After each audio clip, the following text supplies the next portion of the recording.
जय श्री हरि। ओम नमो भगवते वासुदेवाय। प्यारे भक्तों, आज रसपान करेंगे विजया एकादशी की व्रत कथा। फाल्गुन माह की कृष्णा पक्ष की एकादशी को विजया एकादशी के नाम से जाना जाता है। इस व्रत का उल्लेख पद्म और स्कंद पुराण में मिलता है। नाम के अनुसार ही इस एकादशी का व्रत करने वाला सदा विजयी रहता है। प्राचीन काल में कई राजा महाराजा इस व्रत के प्रभाव से अपनी निश्चित हार को भी जीत में बदल चुके थे। ऐसी मान्यता है कि भगवान श्री राम ने रावण से युद्ध करने से पहले अपनी पूरी सेना के साथ इस व्रत को रखा था। प्यारे भक्तों, इतना ही नहीं, विजया एकादशी के महात्म्य के श्रवण व पठन मात्र से ही व्यक्ति की समस्त पापों का विनाश हो जाता है, साथ ही आत्मबल बढ़ जाता है। विजया एकादशी व्रत करने वाले साधक के जीवन में शुभ कर्मों में वृद्धि, मनोवांछित फलों की प्राप्ति होती है और कष्टों का नाश होता है। जो भी साधक इस एकादशी का व्रत विधि विधान और सच्चे मन से करता है, वह भगवान विष्णु का कृपा पात्र बन जाता है। प्यारे भक्तों, इस दिन भगवान विष्णु की मूर्ति की स्थापित कर उनकी धूप दीप पुष्प चंदन फूल तुलसी आदि से आराधना करना चाहिए, जिससे कि समस्त दोषों का नाश हो और आपकी सभी मनोकामनाएं पूर्ण हो सके। भगवान विष्णु जी को तुलसी अत्यधिक प्रिय है। इस दिन तुलसी का आवश्यक रूप से पूजन में शामिल करें। भगवान की व्रत कथा का श्रवण और रात्रि में हरि भजन करते हुए उनसे आपके दुखों का नाश करने की प्रार्थना करें। रात्रि जागरण का पुण्य फल आपको जरूर ही प्राप्त होगा। व्रत धारण करने से एक दिन पहले ब्रह्मचार्य धर्म का पालन करते हुए व्रती को स्वास्थ्य भोजन ग्रहण करना चाहिए। व्रत धारण करने से व्यक्ति कठिन कार्य एवं हालतों में भी विजय प्राप्त करता है।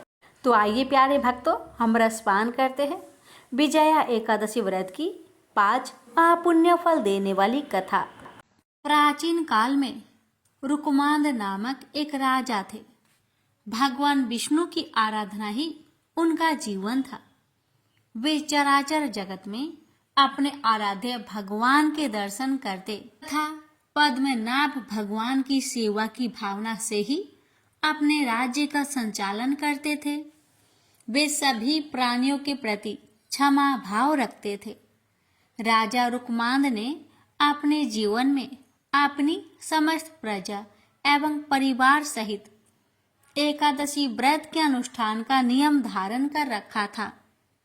एकादशी के दिन राज्य की ओर से घोषणा होती थी कि आज एकादशी के दिन 8 वर्ष से अधिक और 25 वर्ष से कम आयु वाला जो भी मनुष्य अन्न खाएगा वह राजा की ओर से दंडनीय होगा।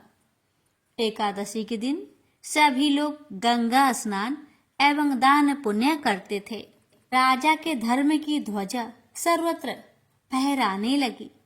धर्म के प्रभाव से प्रजा सर्वथा सुखी एवं समृद्ध थी। राजा रुकमांद का गृहस्थ जीवन पूर्ण रूप से सुखमयी था। वे पीतांबरधारी भगवान श्री हरि की आराधना करते हुए मनुष्य लोक के उत्तम भोग भोग रहे थे। उनकी पतिव्रता पत्नी संध्यावली साक्षात भगवती लक्ष्मी का दूसरा रूप थी। वह सभी दृष्टि से पति का सुख संपादन करने में आदित्य थी।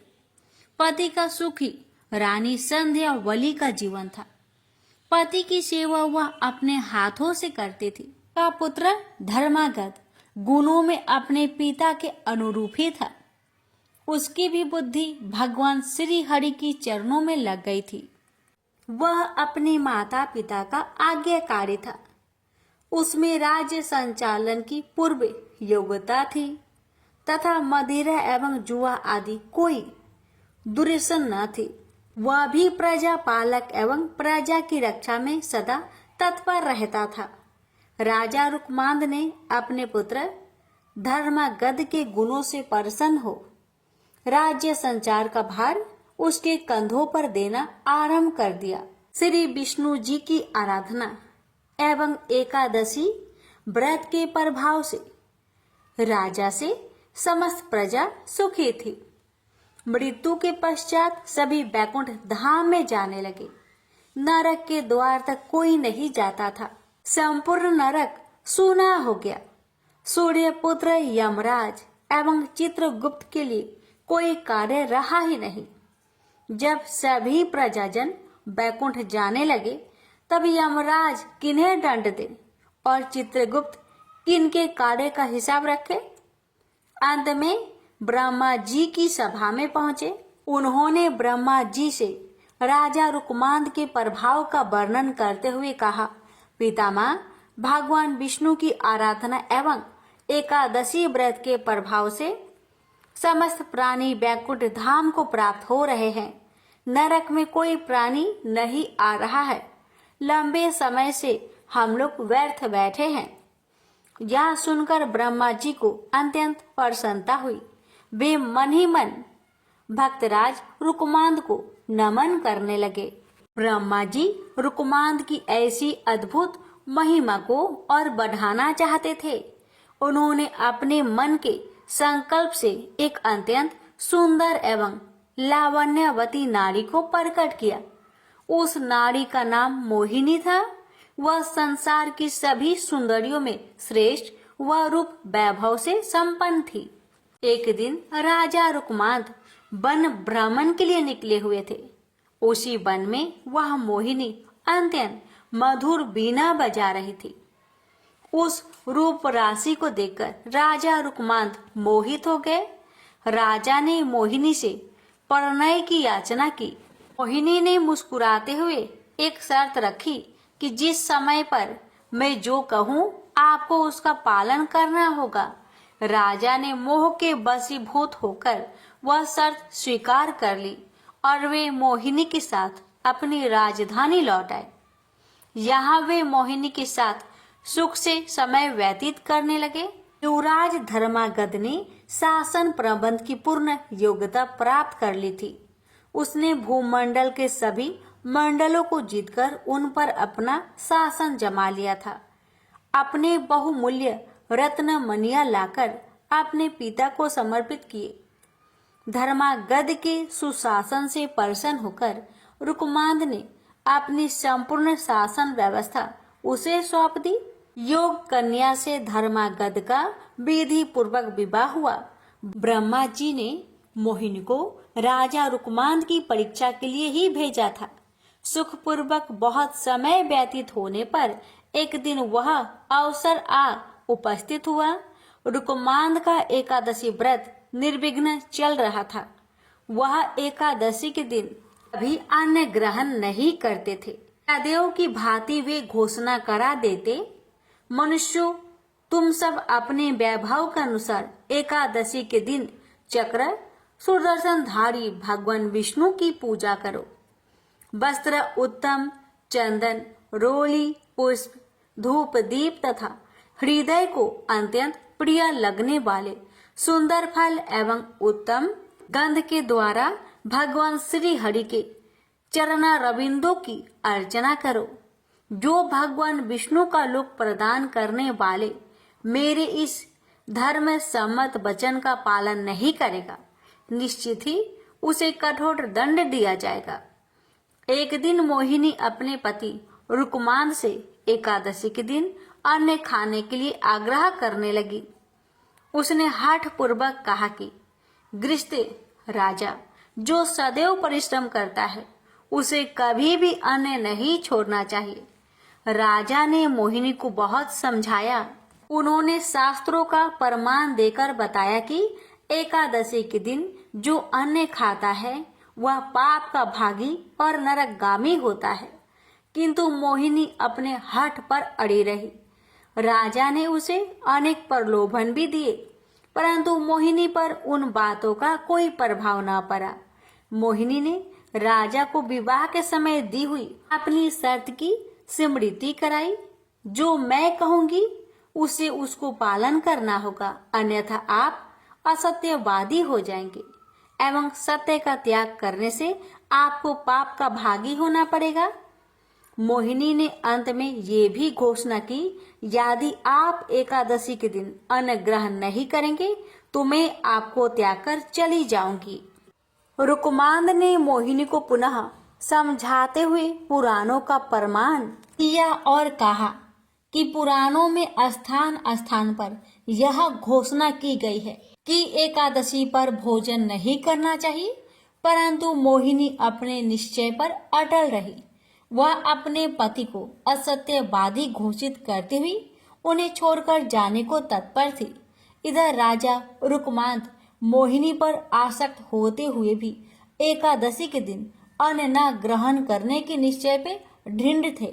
पितृभक्त धर्मांगद एवं पतिव्रता रानी संध्यावली ने मोहिनी को राजा को छोड़कर न जाने के लिए बहुत समझाया। रानी संध्यावली ने अत्यंत मधुर वाणी में मोहिनी से कहा, जो नारी सदा अपने पति की आज्ञा का पालन करती है उसे सावित्री के समान अक्षय तथा निर्मल लोक प्राप्त होते हैं। देवी, तुम अपना यह आग्रह छोड़ दे। महाराज ने कभी बचपन में भी एकादशी के दिन अन्न ग्रहण नहीं किया है, अतः तुम इसके लिए उन्हें बाध्य मत करो। तुम उनसे कोई अन्य वर मांग लो। देवी, जो वचन से और शपथ दोष से पति को विवश करके उनसे न करने योग्य कार्य करा लेती है, वह पाप परायणता नारी नरक में निवास करती है। वह भयंकर नरक से निकलने के पश्चात 12 जन्मों तक सुकड़ी की योनि में जन्म लेती है, तत्पश्चात चंडाली होती है। सुंदरी, इस प्रकार पाप का परिणाम जानकर मैंने तुम्हें सखी भाव से मना किया है। धर्म की इच्छा रखने वाले मनुष्य को उचित है कि वह शत्रु को भी अच्छी बुद्धि, उचित परामर्श दे। सुंदरी, जिस पत्नी के पति उसके व्यवहार से दुखी होते हैं, वह समृद्धिशालिनी हो तो भी उस पापनी की अधोगति ही कही गई है। वह 17 युगों तक पुई नामक नरक में पड़ी रहती है। वह तत्पश्चात 7 जन्मों तक छुछुंदर होती है, तदंतर काक योनि में जन्म लेती है। स्त्रियों के लिए एकमात्र पति के सिवा संसार में दूसरा कौन देवता है। इतनी अच्छी बातें सुनने पर भी मोहिनी की बुद्धि शुद्ध नहीं हुई। उसकी भाभी उसके सिर पर नाच रही थी। जगत को अच्छी शिक्षा मिलने वाली थी, मोहिनी की दुर्दशा होनी ही थी। रानी संध्यावली की बातें सुनकर दुष्ट हृदया मोहिनी ने अपनी एक नई शर्त रखी। राजा रुकमांद अपने हाथों से अपने पुत्र धर्मागद की सिर काटकर भेंट करे अथवा एकादशी के दिन का अन्न ग्रहण करे, तभी उनके सत्य की रक्षा हो सकती है। राजा रुकमांद मोहिनी की नई शर्त सुनकर अर्ध मूर्छित से होने लगे। मूर्ख मोहिनी को अपनी भाभी दुर्दशा का किंचित मात्र भी विचार नहीं था। वह अपने पति को अनेक समझाने एवं अनुनय विनय करने पर भी कुछ ध्यान न देकर अपने हठ पर अड़ी रही। अंत में धर्मागद एवं रानी संध्यावली ने महाराजा रुकमांद से प्रार्थना करके उन्हें सत्य की रक्षा के लिए राजी किया। सत्य की महिमा विलक्षण है। राजा रुकमांद हाथ में तलवार लेकर धर्मागद का सिर काटने के लिए उद्धत हुए। धर्मागद ने भक्ति पूर्वक माता पिता के चरणों में सिर टेक कर प्रणाम किया और भगवान विष्णु के ध्यान में मग्न हो तलवार की धार के सामने अपना सिर धरती पर रख दिया। कृपालु भगवान विष्णु राजा रुकमांद, रानी संध्यावली एवं धर्मागद की धैर्य देख रहे थे। चमचमाती तलवार जैसे ही धर्मागद के सिर को छूने वाली थी, तैसे ही भगवान श्री हरि ने प्रकट होकर राजा का हाथ पकड़ लिया। उस अद्भुत दृश्य को देवगण भी देख रहे थे। उनके देखते देखते महात्मा नरेश रानी संध्यावली एवं पुत्र धर्मागद के साथ भगवान विष्णु में सशरीर विलीन हो गए। क्रूर हृदया मोहिनी भी यह दृश्य देख रही थी। राजा के पुरोहित बसु से यह सब देखा नहीं गया। उनके संकल्प से दुष्टा मोहिनी वही भस्म हो गई। प्रेम से बोलिए जय श्री हरि। कथा को जो भी भक्त एकादशी के दिन श्रद्धा भाव से श्रवण करता है, उस भक्त की हर मनोकामना विष्णु भगवान अवश्य ही पूरी करते हैं। धर्मराज युधिष्ठिर बोले, हे जनार्दन, फाल्गुन मास के कृष्ण पक्ष की एकादशी का क्या नाम है तथा उसकी विधि क्या है? कृपा करके आप मुझे बतलाइए। श्री भगवान बोले, हे राजन, फाल्गुन मास के कृष्ण पक्ष की एकादशी का नाम विजया एकादशी है। इसके व्रत के प्रभाव से मनुष्य को विजय प्राप्त होती है। यह सब व्रतों से उत्तम व्रत है। इस विजया एकादशी के महात्म्य के श्रवण व पठन से समस्त पाप नाश को प्राप्त हो जाता है। एक समय देवऋषि नारद जी ने जगत पिता ब्रह्मा जी से कहा, महाराज, आप मुझसे फाल्गुन मास के कृष्ण पक्ष की एकादशी का विधान कहिए। ब्रह्मा जी कहने लगे कि हे नारद, विजया एकादशी का व्रत पुराने तथा नए पापों को नाश करने वाला है। इस विजया एकादशी की विधि मैंने आज तक किसी से भी नहीं कही। यह समस्त मनुष्यों को विजय प्रदान करती है। त्रेता युग में मर्यादा पुरुषोत्तम श्री रामचंद्र जी को जब 14 वर्ष का वनवास हो गया, तब वे श्री लक्ष्मण तथा सीता जी सहित पंचवटी में निवास करने लगे।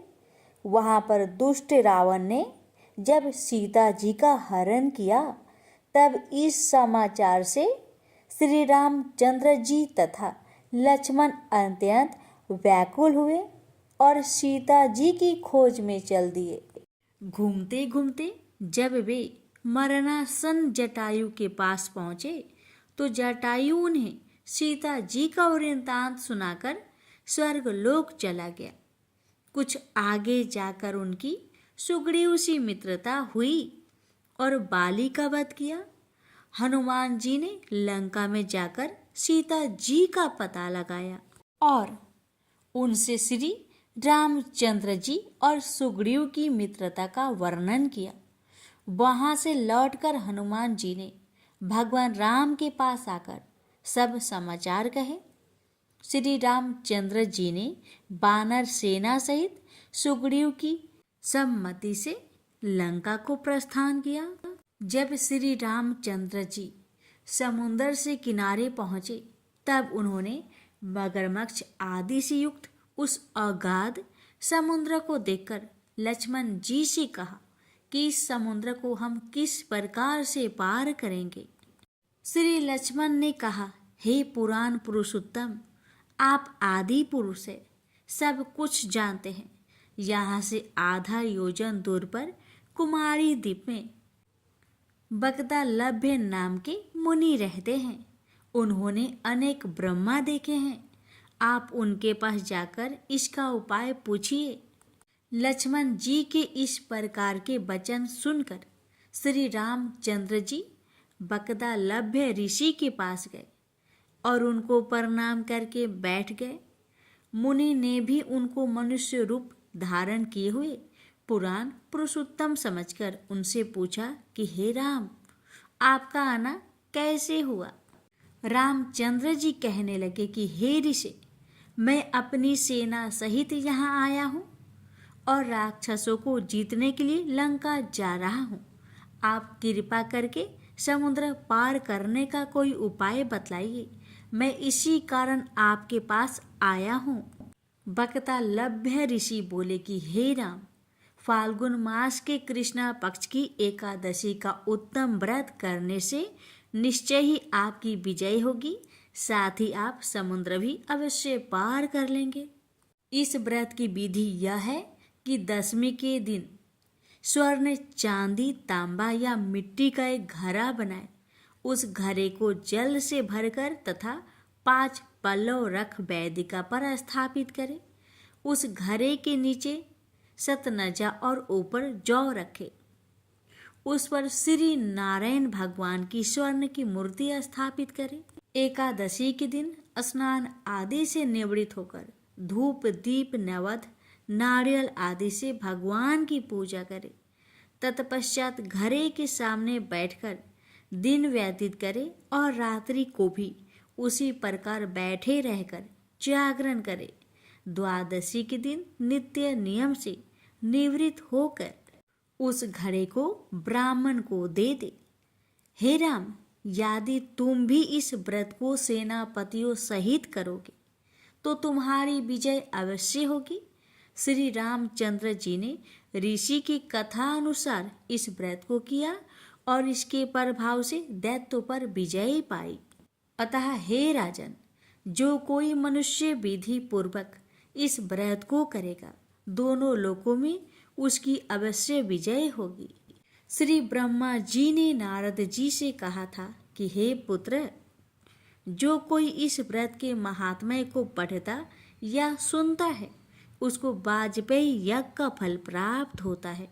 प्रेम से बोलिए लक्ष्मीपति विष्णु भगवान जी की जय। सियावर रामचंद्र की जय। एक बार की बात है, देवी सत्यभामा भगवान श्री कृष्ण के पास आती है और उनसे पूछती है, हे भगवान, हे स्वामी, आप नित्य तुलसी को जल देते हैं और देवी रुक्मणी नित्य तुलसी जी के पास दीपक जलाती है। इसके पीछे क्या रहस्य है? मुझे नहीं पता प्रभु, कृपया करके आप तुलसी को जल देने की और तुलसी के पास दीपक जलाने की महत्व सुनाइए। भगवान श्री कृष्ण कहते हैं, हे देवी सत्यभामा, तुमने अत्यंत महत्वपूर्ण प्रश्न किया है।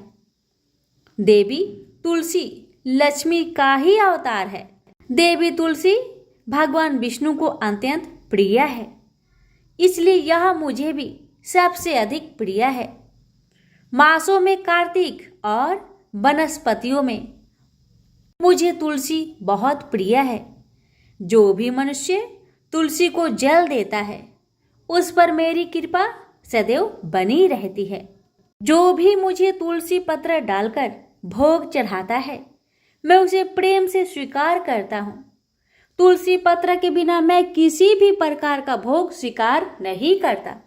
हे देवी, आज मैं तुम्हें तुलसी को जल देने और तुलसी के पास दीपक जलाने का महत्व कथा सुनाता हूँ, इसलिए तुम इस कथा को बड़े ही ध्यान से सुनो। जो भी स्त्री इस कथा को ध्यान से पूरा सुनती है वह सदा सुहागन रहती है, उसके घर में सुख समृद्धि आती है और दरिद्रता का नाश होता है। देवी सत्यभामा कहती है, हे स्वामी, मैं इस कथा को बड़े ही ध्यान से पूरा सुनूंगी, कृपया आप मुझसे वह कथा कहिए। तब भगवान श्री कृष्ण देवी सत्यभामा को वह कथा सुनाने लगते हैं। भगवान श्री कृष्ण जी कहते हैं, हे देवी, मध्य देश में श्याम शर्मा नाम का एक वैश्य अपनी पत्नी के साथ रहता था। वैश्य के पास किसी चीज की कोई कमी नहीं थी। ईश्वर की कृपा से उसके पास सब प्रकार के सुख ऐश्वर्य थे, किंतु उस वैश्य की कोई संतान नहीं थी, जिस कारण वे सदैव दुखी रहता था। उसे वैद्य ने संतान प्राप्ति के कई उपाय बताए, मगर उससे कोई फल प्राप्त न हुआ। उसने दान धर्म किया, अनेक प्रकार से वैद्य बुलवाए, उनसे भी नाना प्रकार के उपचार किए, पर उसे संतान की प्राप्ति नहीं हो रही थी। फिर एक दिन वह वैश्य महामुनि वशिष्ठ जी से मिलने के लिए उनके आश्रम पर जाता है। मुनि वशिष्ठ श्याम शर्मा का स्वागत करते हैं और कुशल मंगल पूछते हैं। तब वह श्याम शर्मा मुनि वशिष्ठ से कहते हैं, हे मुनिवर, मैं बहुत दुखी हूँ, बहुत परेशान हूँ। मेरी कोई संतान नहीं है और संतान के बिना मेरा उद्धार कैसे होगा। मैंने संतान प्राप्ति के लिए अनेक उपाय किए, दान धर्म किए, किंतु मुझे संतान नहीं हो रही है। कृपा करके आप मुझे यह बताइए कि किस कारण से, किस अपराध से मुझे पुत्र की प्राप्ति नहीं हो रही है। क्या मुझसे अनजाने में कोई बहुत बड़ा पाप हुआ है? बताइए, तब मुनि वशिष्ठ जी अपनी दिव्य दृष्टि से श्याम शर्मा के पूर्व जन्म के बारे में जान लेते हैं और कहते हैं, हे वत्स, पिछले जन्म में तुम्हारे द्वारा बहुत ही घोर पाप हो गया था।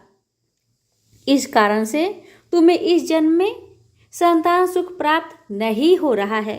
सुनकर श्याम शर्मा बड़ा दुखी हुआ, पर फिर भी श्याम शर्मा कहता है, हे मुनिवर, कृपया मुझे बताइए, पिछले जन्म में मुझसे ऐसा कौन सा पाप हुआ था और उस पाप से मुक्त होने के लिए भी मुझे कौन सा उपाय करना चाहिए? कृपा करके मुझे बताइए। वशिष्ठ जी कहते हैं, हे वत्स, पिछले जन्म में तुमने जो अपराध किया था उसके विषय में सुनो। पिछले जन्म में तुम एक अहंकारी वैश्य थे।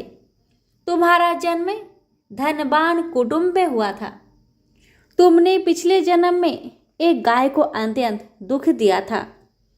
एक दिन एक गाय भूख और प्यास से व्याकुल होकर तुम्हारे द्वार पर आई थी, किंतु तुमने उस गाय को न रोटी खिलाई, न चारा खिलाया और न ही उसे जलपान कराया।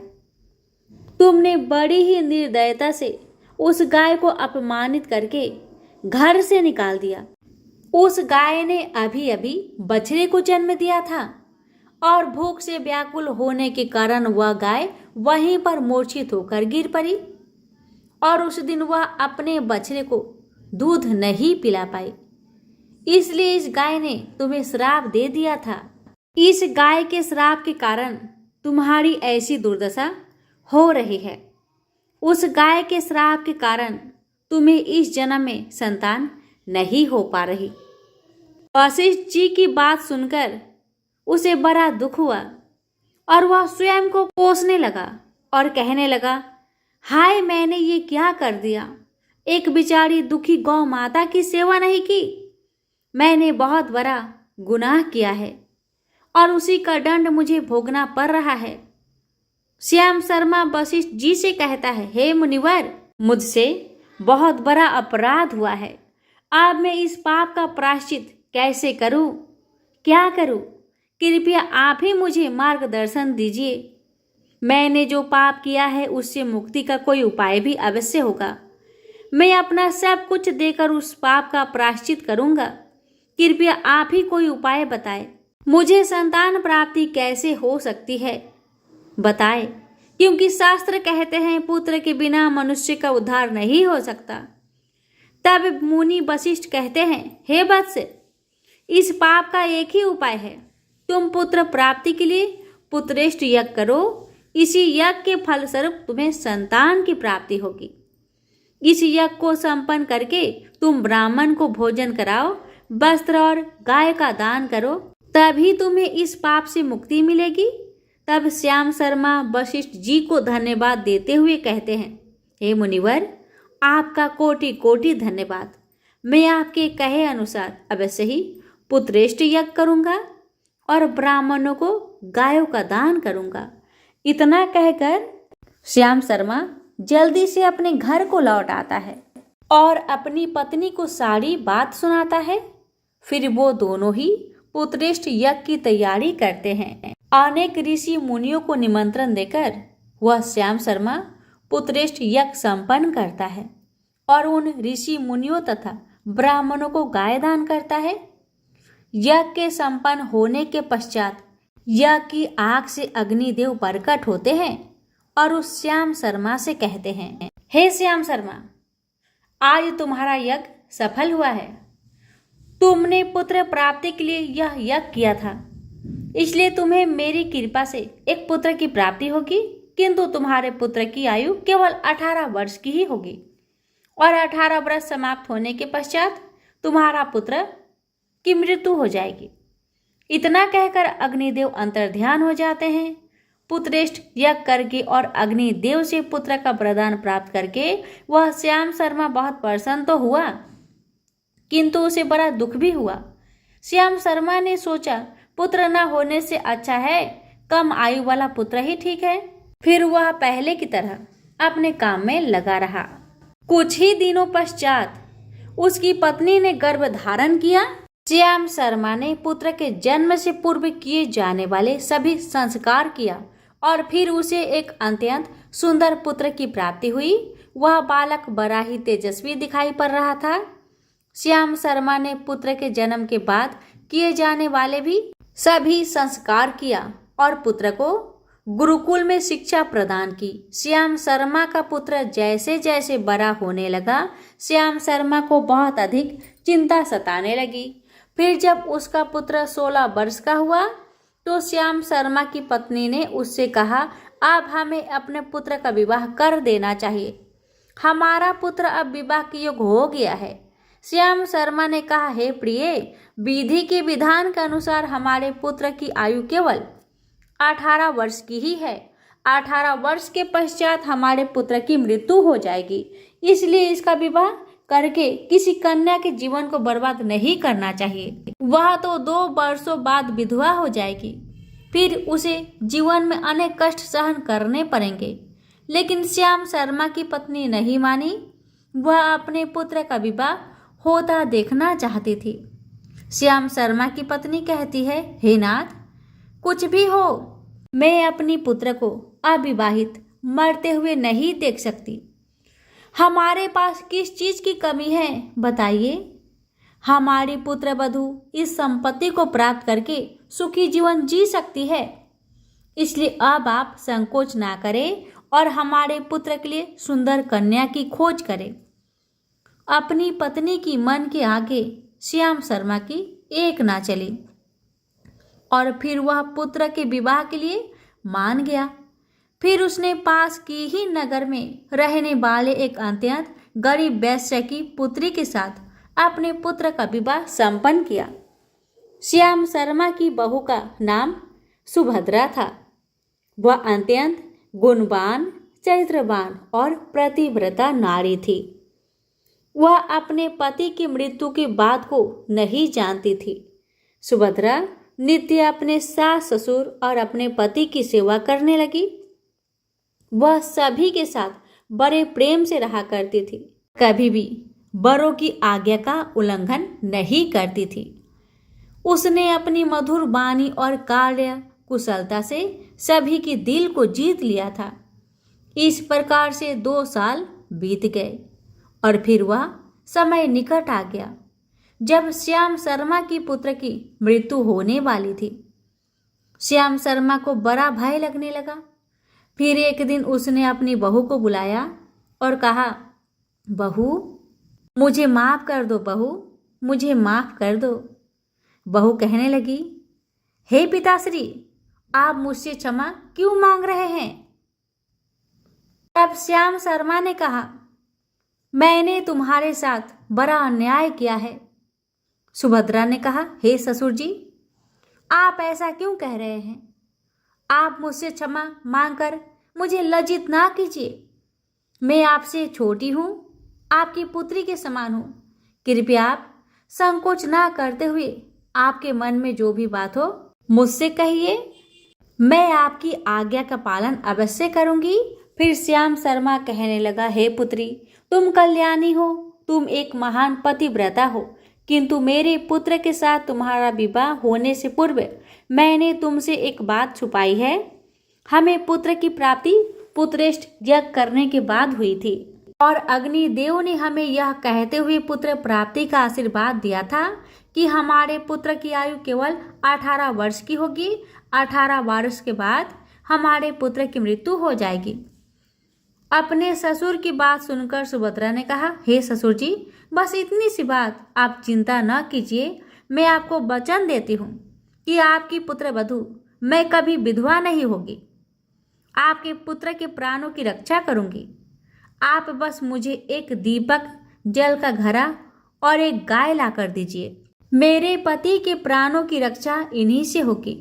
सुभद्रा की बात सुनकर श्याम शर्मा को बड़ा आनंद हुआ और वह कहने लगा, हे बहू, जैसी तुम्हारी इच्छा मैं तुम्हें वह सब लाकर देता हूँ। इतना कहकर श्याम शर्मा ने अपने बहू को वह तीनों चीज लाकर दी।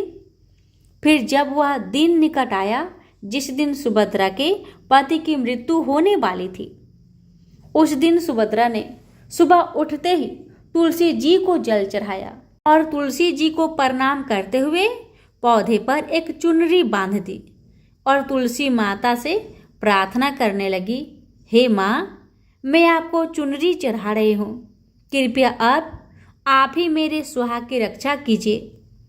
फिर सुबह के समय यमराज का एक दूत श्याम शर्मा के पुत्र के प्राण लेने के लिए आया। जैसे ही वह घर में प्रवेश करने लगा, तब तुलसी के पौधे ने उसे रोक दिया और कहा, हे यमदूत, इस घर में निवास करने वाली बहू ने मुझे चुनरी चढ़ाई है और इसलिए अब मैं उसके सुहाग की रक्षा कर रही हूँ। तुम इसके घर में प्रवेश नहीं कर सकते। इतना कहकर तुलसी जी ने यमराज के उस दूत को घर में जाने से रोक दिया। वह दूत भयभीत होकर सुभद्रा के पति के प्राण लिए बगैर ही यमपुरी लौट गया। यमपुरी में जाकर उसने यमराज से कहा, हे धर्मराज, मैं धरती लोक पर एक पुरुष के प्राण लेने के लिए गया था, किंतु तुलसी जी के पौधे ने मेरा रास्ता रोक लिया। उस तुलसी जी के पौधे के कारण मैं घर में प्रवेश नहीं कर पा रहा था। इस बात पर यमराज को बड़ा क्रोध आया।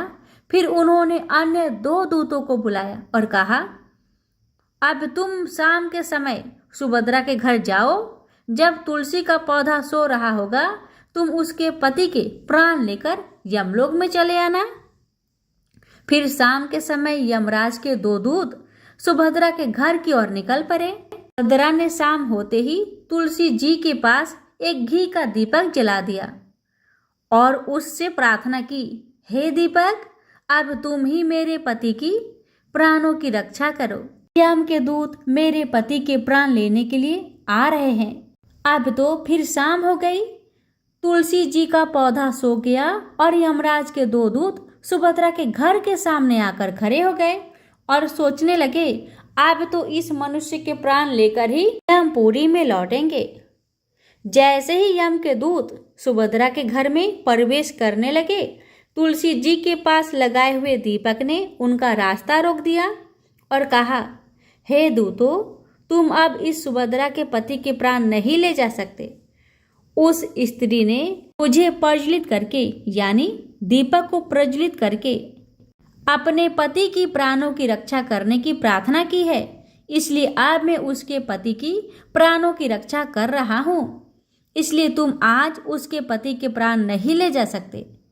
तुम यहीं से लौट जाओ, नहीं तो मैं सब कुछ जलाकर भस्म कर दूंगी और मेरी अग्नि में तुम दोनों भी जलकर भस्म हो जाओगे। उस पर दीपक की बात सुनकर यमराज के दूत भयभीत हो गए और फिर यमपुरी लौट गए। वहां पर जाकर उन्होंने यमराज जी को सारा वृत्तांत सुनाते हुए कहा, हे यमराज, आपकी आज्ञा का पालन करते हुए हम दोनों शाम के समय उस पुरुष के प्राण लेने के लिए गए थे, किंतु तुलसी जी के पास लगाए हुए दीपक ने हमारा रास्ता रोक दिया, इसलिए हम खाली हाथ ही वापस आ गए। यह सुनकर यमराज भगवान को बड़ा क्रोध आ गया। फिर उन्होंने अन्य 4 दूतों को बुलाया और कहा, अब तुम सुबह उस सुभद्रा के जागने से पहले ही जाओ और उसके पति के प्राण लेकर आओ।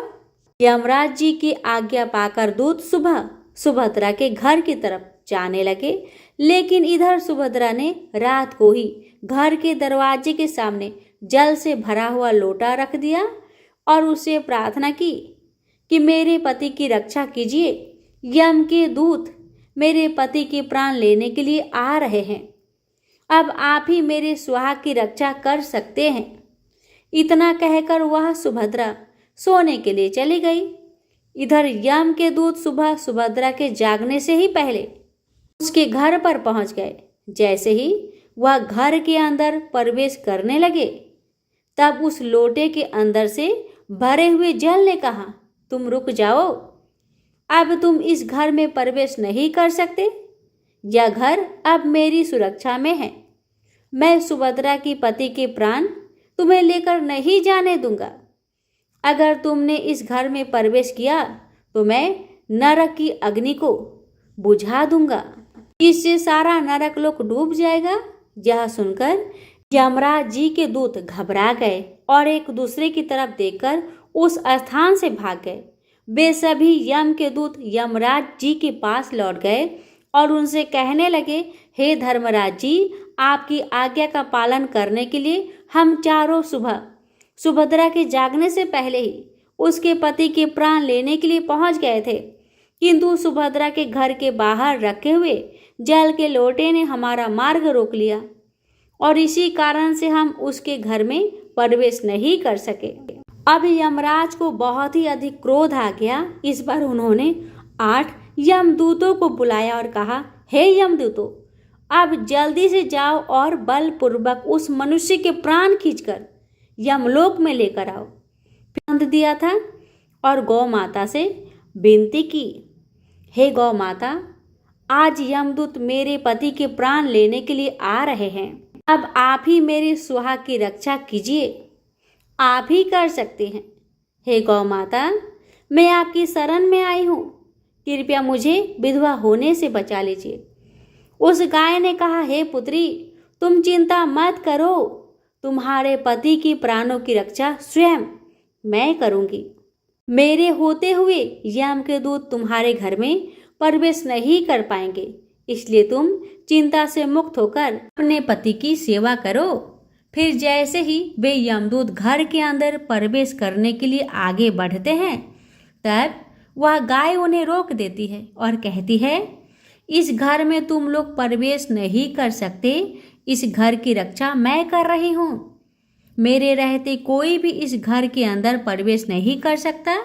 यदि तुमने घर के अंदर प्रवेश करने का कोशिश किया तो मैं तुम सभी को श्राप दे दूंगी। अगर तुम्हें इस घर के अंदर प्रवेश करना है तो पहले मेरे प्राण लेने पड़ेंगे और तुम सभी को गौ हत्या का पाप लगेगा, जिसका कोई प्रायश्चित नहीं है। वहां पर उपस्थित सभी यमदूत गाय माता की श्राप देने वाली बात को सुनकर भयभीत हो गए। वे जानते थे कि गाय के द्वारा दिए गए श्राप से कोई मुक्त नहीं कर सकता और गौ हत्या तो संसार का सबसे बड़ा अपराध है, महापाप है, जिसका कोई भी प्रायश्चित नहीं है। इसलिए वे सभी वहां से खाली हाथ लौटकर यमराज जी के पास चले गए। यमपुरी में जाकर उन यमदूतों ने यमराज को सारा वृत्तांत सुनाते हुए कहा, हे धर्मराज जी, उस सुभद्रा के पति की प्राणों की रक्षा एक गाय माता कर रही है। उस गाय ने हमें श्राप देने की बात कही है, इसलिए हम सभी डरकर आपके पास लौट आए हैं। हम में गाय का सामना करने की शक्ति नहीं है। उन यमदूतों की बात सुनकर यमराज आग बबूला हो गए और स्वयं भैंस पर सवार होकर स्वयं पृथ्वी लोक की ओर निकल पड़े। अब आके होता है ये, यमराज जी अपने भैंस पर सवार होकर उस सुभद्रा के घर के पास चले आते हैं। यमराज को अपने घर के सामने खड़ा हुआ देखकर सुभद्रा भयभीत हो गई और जल्दी से आकर यमराज जी के चरण स्पर्श करके उन्हें नमस्कार करती है और उनकी स्तुति करने लगी। हे यमराज, आप तो तीनों लोकों के प्राणियों पर कृपा करने वाले महान देवता है। इस संसार के समस्त प्राणियों के पाप और पुण्य का लेखा जोखा आप अपने पास रखते हैं। हे न्याय के देवता धर्मराज जी, मैं सत्य धर्म का पालन करने वाली पतिव्रता स्त्री हूँ। मैं आपको बारंबार नमस्कार करती हूँ, कृपया मुझे आशीर्वाद दीजिए। सुभद्रा के द्वारा की गई स्तुति से यमराज बहुत प्रसन्न हो जाते हैं और उसे अनजाने में ही सदा सुहागन रहो ऐसा कहकर आशीर्वाद देते हैं।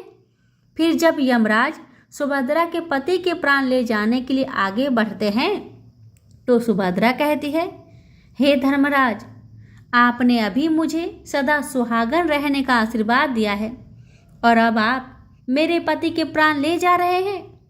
इससे तो आपका आशीर्वाद झूठा साबित हो जाएगा।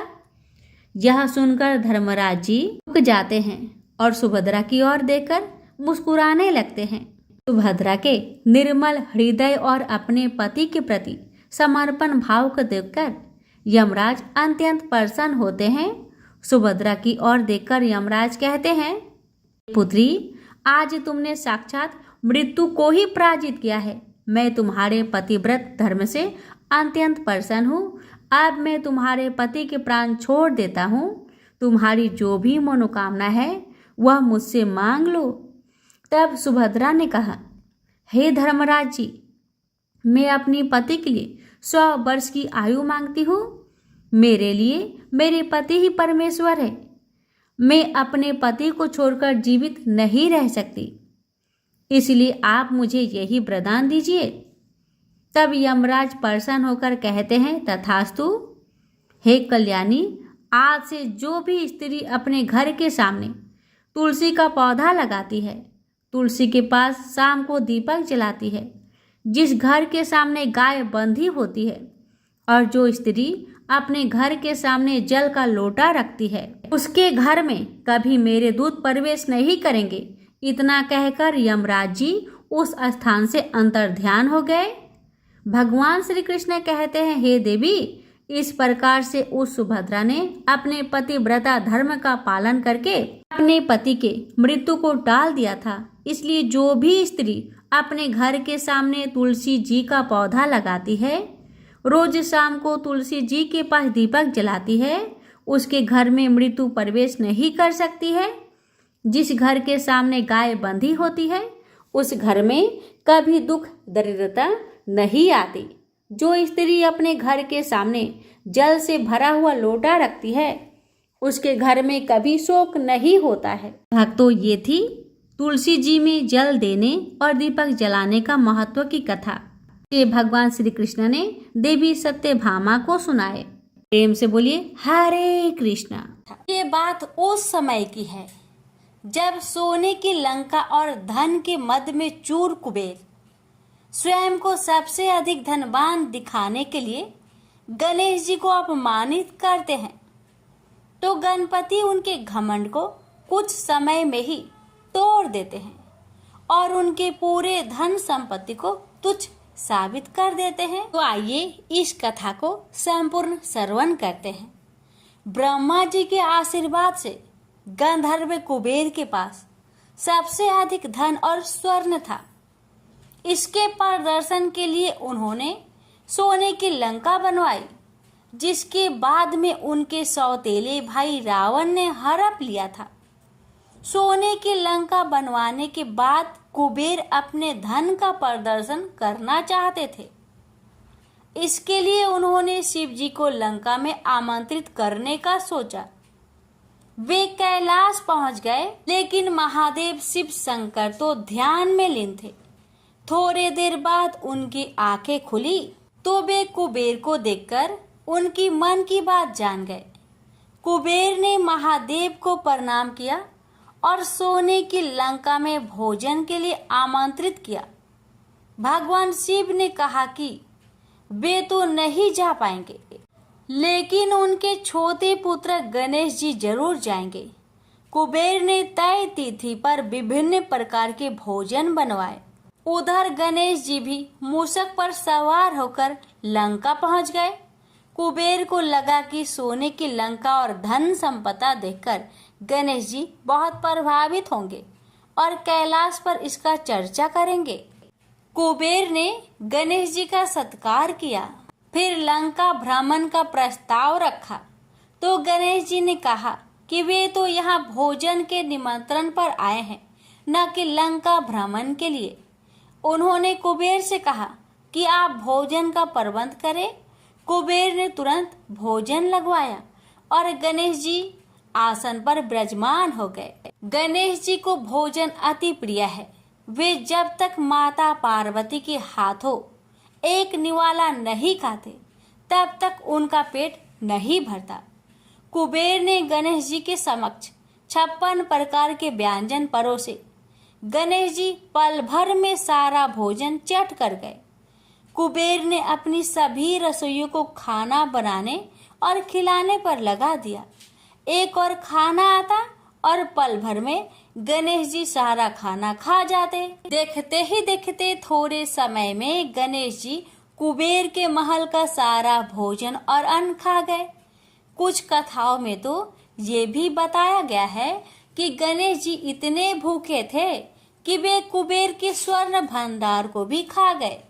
अंत में कुबेर हाथ जोड़कर गणपति के सामने खड़े हो गए और बोले कि अब उनके पास खिलाने के लिए कुछ भी शेष नहीं है। इस पर गणेश जी ने कहा कि इतना धन किस काम का, अब आप उनको भोजन ही ना करा सके। इस बात को सुनकर कुबेर बहुत लज्जित हो गए। यह सारा दृश्य देखकर त्रिदेव मुस्कुराने लगे और गणेश जी कैलाश लौट आए। इस तरह से गणेश जी ने कुबेर के घमंड को चूर कर दिया। तो प्रेम से बोलिए गणेश महाराज की जय हो।